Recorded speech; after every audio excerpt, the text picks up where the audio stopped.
और हमारा आज का एडिटोरियल एफआईए खबरों में है, हालांकि नहीं होना चाहिए, काम में होना चाहिए, लेकिन खबरों में है। पहले खबर आई थी कि कॉटन एक्सचेंज बिल्डिंग कराची में एफआईए ने कब्जा किया हुआ है उस पर, और उस पर सिंध हाई कोर्ट का फैसला है कि एफआईए उसमें अपने दफातर मुंतकिल भी नहीं कर सकती और उसको कब्जे में भी नहीं रख सकती। और कॉटन एक्सचेंज के जो जिम्मेदारान हैं वो गली गली शहर शहर फिर रहे हैं अपना केस लेके, कोई उनकी सुनता नहीं है। इसके साथ अब ये हुआ है कि एक और मुतनाज़ा वाक़या मंजर-ए-आम पर आया, सोशल मीडिया पे इस पे शोर मचा हुआ है, और वो हुआ है कि 14 मई को कराची सराफा बाज़ार में वहाँ पे एक कार्रवाई के दौरान एफआईए एहलकार ने उस दुकानदार को थप्पड़ मारा, और वजह ये थी, और उसकी footage CCTV footage social media पे वायरल हो गई। अब एफआईए का मौक़िफ़ यह है कि चांदी और सोने की स्मगलिंग की इंटेलिजेंस रिपोर्ट्स पर कार्रवाई की। इंटेलिजेंस रिपोर्ट्स के मुताबिक दुकान में 178 किलोग्राम चांदी मौजूद थी, जबकि 15 किलोग्राम सिर्फ बरामद हुई है। और एफआईए ने कहा कि छापे के दौरान जो भगदड़ मची है उसमें दुकानदार जमा हो गए, एहतजाज हुआ, एफआईए टीम को घेर लिया गया और बकिया 163 किलोग्राम चांदी गायब कर दी गई। अब यहाँ पे बहुत सारे सवालात पैदा होते हैं।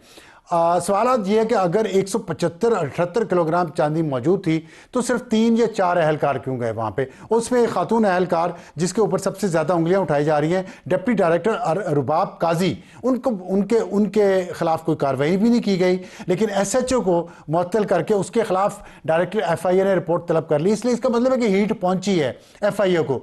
सवाल यहाँ दूसरा ये पैदा होता है कि अगर आप छापा मारने गए हैं तो क्या वहाँ पे फिजिकली किसी को टॉर्चर कर सकते हैं? ये सवाल है। थप्पड़ क्यों मारा?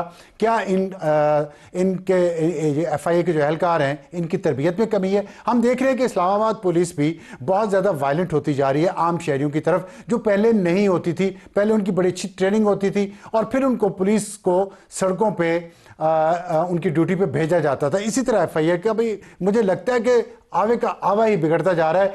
इस मुल्क को हार्ड स्टेट बनाएं, ज़रूर बनाएं, लेकिन ये हार्ड स्टेट सिर्फ मिडिल क्लास और जो टैक्स पेइंग क्लास है उसके लिए ना हो, बल्कि जो ताकतवर लोग हैं जिनकी गर्दन मोटरवे में पुलिस भी नहीं पकड़ सकती, वहां पे तो वो 170 की स्पीड पे जा सकते हैं, लेकिन आम लोगों को 90 किलोमीटर स्पीड पे भी जो मोटरवे पुलिस है वो चालान कर देती है। ये किस तरह की हार्ड स्टेट हम बना रहे हैं? खास तौर पे वफाकी अदारे ये देखें कि अगर आपके पास ताकत है और जो उसका इस्तेमाल है उसका हिसाब अल्लाह ने भी लेना है, तो कम से कम अल्लाह ताला से ही डरें। अगर आप कानून से नहीं डरते, और जहां तक सोने और चांदी की स्मगलिंग का ताल्लुक है, आप दुकानों पे छापे मारें, पकड़ें, लेकिन कानून के मुताबिक कार्रवाई करें। इस तरह तशद्दुद ना करें यूनिफॉर्म पहन के, क्योंकि ये फिर यूनिफॉर्म की जो इज्जत है, हुर्मत है, उस पर हरफ आता है। और मुझे उम्मीद है कि